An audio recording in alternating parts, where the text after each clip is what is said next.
Cheryl and I were introduced by some good friends of ours. We met in 1978. First thing I saw was her smile, and that's still the first thing I say.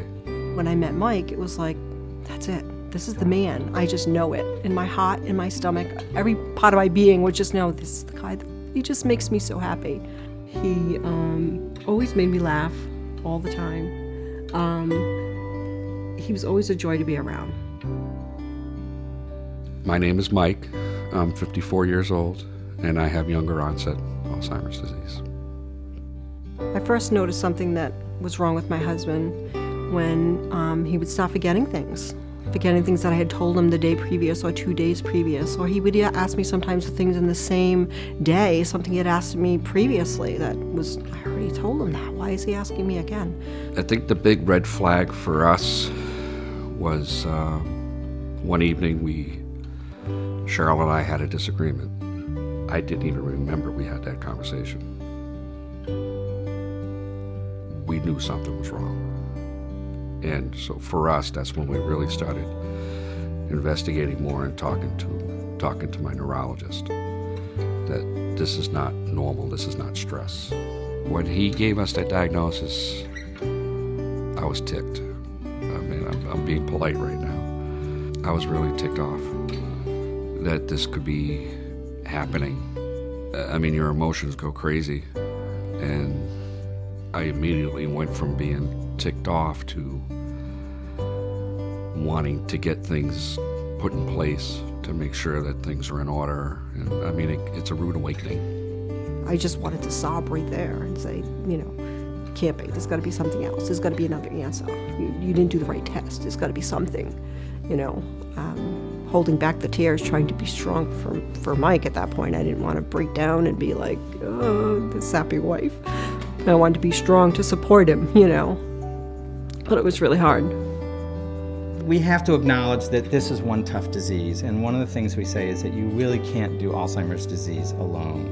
And thankfully, we have the Alzheimer's Association. We are available 24/7. We are literally not only a lifeline for families that are struggling with this disease, but we are such a critical resource from diagnosis to really the full journey. I was scared. I was scared for him. I was scared for our family. I mean, I felt alone almost, at a weird point alone, and they just, that this is a diagnosis, there's nothing you can do, and you leave the office like, now what do we do? Where do we go? For us, the Alzheimer's Association has filled in the holes of everything else that the doctor's office couldn't do for us. The programs that they've provided for us, the education, the support groups, they just make you feel so welcome. They make you feel like you're not going crazy. They totally make you feel like you're not in this alone. And you walk out of there feeling better every single time. The diagnosis to me means that we're going to grow old together, but it's going to be a lot earlier than what we anticipate. We were looking forward to our life in retirement together. What this is going to be for my kids, it sucks. We certainly have had great progress to date, but there is so much more to do. We have so much more work, so many more resources that we need to mobilize to ultimately realize that vision, which is a world without Alzheimer's disease.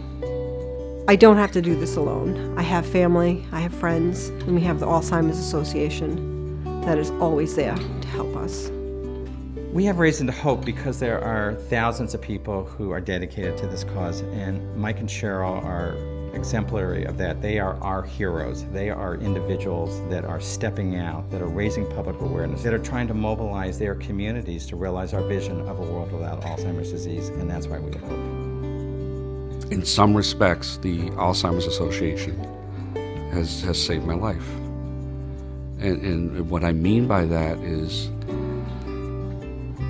they reminded me and showed me that I'm not to focus on the things that I can't do anymore, and to focus on the things that I can do and still enjoy doing,